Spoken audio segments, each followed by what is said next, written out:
Cease fire के टूटने के बाद मिडिल ईस्ट की जमीन एक बार फिर जंग के शोले उगल रही है। डोनाल्ड ट्रंप ने जिस गुरूर के साथ ईरान पर दोबारा सख्त पाबंदियां और हवाई हमले शुरू करने का ऐलान किया है, वो दाव अब खुद अमेरिका के लिए एक बड़ा दलदल बनता जा रहा है। इस नई जंग में भी अमेरिका और उसके हामियों को स्ट्रेटेजिक तौर पर कुछ भी हासिल होता हुआ नहीं दिख रहा है। ज़मीनी हकीकत यह है कि अमेरिकी बमबारी के बावजूद ईरान की मिलिट्री सलाहियत पर रत्ती बराबर भी फर्क पड़ता नहीं दिखा, बल्कि इसके बरक्स ईरानी रेवोल्यूशनरी गार्ड यानी IRGC अब पहले से कहीं ज्यादा तगड़े और बड़े हमले कर रही है।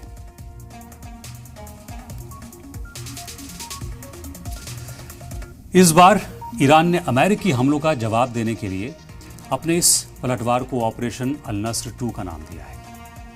इस नए ऑपरेशन के तहत IRGC ने गल्फ में अमेरिकी ठिकानों और नेवल बेड़ों पर एडवांस ड्रोन्स और सटीक मार करने वाली मिसाइल्स की बौछार कर दी है। ट्रंप एडमिनिस्ट्रेशन का ये सोचना पूरी तरह गलत साबित हुआ कि दोबारा हमले शुरू करने से ईरान डर जाएगा।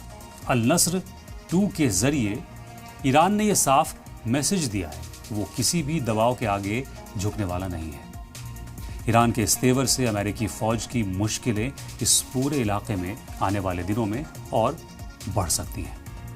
अगर इस पूरी जंग का ठंडे दिमाग से हिसाब किताब लगाया जाए तो इस नई जंग में अमेरिका को कुछ भी हाथ नहीं लगा है। ट्रंप एडमिनिस्ट्रेशन का सबसे बड़ा मकसद ईरान में रिजीम चेंज यानी वहां की हुकूमत को उखाड़ फेंकना था, लेकिन तेहरान की सरकार आज भी उतनी ही मजबूती से टिकी हुई है।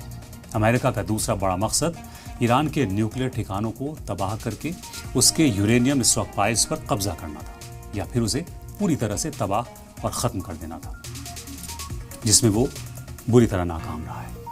ट्रंप के तमाम दावों के बावजूद अमेरिका को न तो ईरान का यूरेनियम मिला और न ही वो उनके न्यूक्लियर प्रोग्राम की रफ्तार को रोक पाया।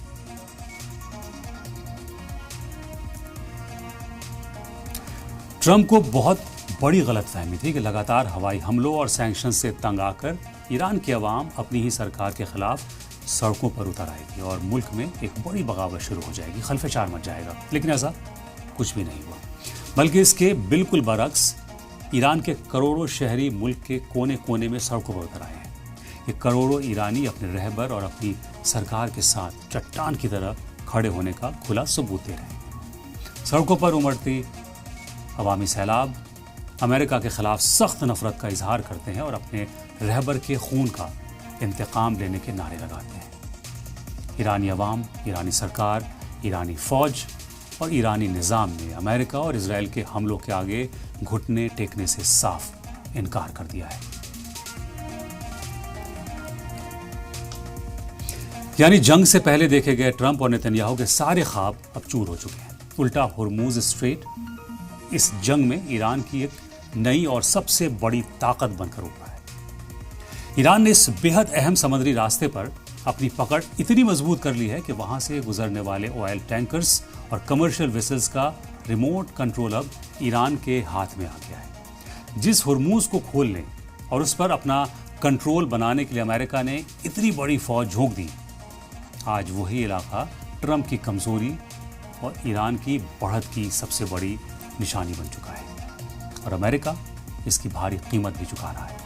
सीज फायर होने से पहले तक की जंग में ही अमेरिका अपने टैक्स पेयर्स के 113 बिलियन डॉलर्स यानी अरबों रुपए पानी की तरफ फूंक चुका है।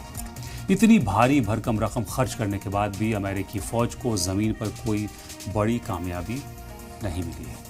अब जब सीज फायर टूटने के बाद ये नई जंग शुरू हुई है तो अमेरिकी खजाने पर बोझ और तेजी से बढ़ रहा है। एक्सपर्ट्स का साफ मानना है कि ट्रंप की जिद की वजह से अमेरिका एक ऐसे महंगे और कभी न खत्म होने वाली जंग में फंस गया है, जिसके खत्म होने की कोई सूरत दूर दूर तक नजर नहीं आ रही है। इंटरनेशनल डिप्लोमेसी के मंच पर भी ट्रंप एडमिनिस्ट्रेशन आज पूरी तरह अलग थलग पड़ चुका है, क्योंकि दुनिया के ज्यादातर मुल्क इस बात को समझ चुके हैं कि इस्लामाबाद समझौते से पीछे हटकर अमेरिका ने खुद अपनी इमेज खराब की है। जब अमेरिकी पार्लियामेंट यानी कांग्रेस ने भी इस जंग पर सवाल उठाए थे, तब भी ट्रंप ने अपनी सियासी इमेज बचाने के लिए जंग का रास्ता ही चुना था। ऐसे में जब अमेरिका को अब तक कुछ हासिल नहीं हुआ है और न ही ट्रंप अपनी कोई शर्त मनवा पाए हैं ईरान से। बार बार अपने ही बयानों से मुकरना, पहले जंग का ढिढोरा पीटना, फिर समझौते को अपनी जीत बताना और फिर महज कुछ हफ्तों में उससे पलट जाना। एक सुपर पावर मुल्क के प्रेसिडेंट को ऐसी हरकतें जेब नहीं देती हैं।